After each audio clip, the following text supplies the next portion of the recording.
Би дархан гумаа дархан ризо одоо дархан биогум биостим тэр бордоонуудыг сүүлийн 3 жил 4 жил хэрэглэж байна. Био ондргын бордоо байх нь шүү дээ тийм ээ. Тэрийг би 3 4 жил хэрэглэж давтаа.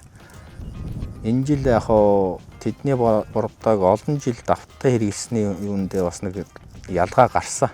Манай нэг энд нэг 60-га би одоо яг энэ жил 4 дахь жилээ хэрэглээд одоо тарьсан. Яг адилхан бойлнууд яг адилхан бордоо хэрэглэсэн. Энэ бойл бол одоо би энэ жил анх тарьж байгаа бойл. Гаагаас нэг 20 өгч байна. Анх бордоо хэрэглэж байгаа. А тэр маань одоо нэг 30 гаргаад өгчих байх л гэж бодоод хараад одоохон дороог бол байна. Тэг яг адилхан чийг хөрсөг ингээл залгаа адилхан бойл л доо.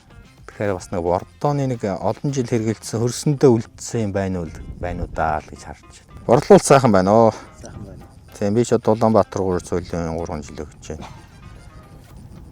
Тэгээд нодлоо энэ олон жил гайгүй байсан. Чанар энэ жил ч гэсэн чанар сайхан байна. Тэгээ бас яг энэ гантаа жил савуулга өндөр байдгийг гэдгийг. Энэ жилийн хувьд бол савуулга маавуулга бол маш өндөр л гарч байна. 33-аас 30-28 хооронд гардаг ч өндөр гарч байна. Натур 800 гараа явна гэдэг ч бас аюул өндөр байна. Гайгүй боломжтой сайхан байна.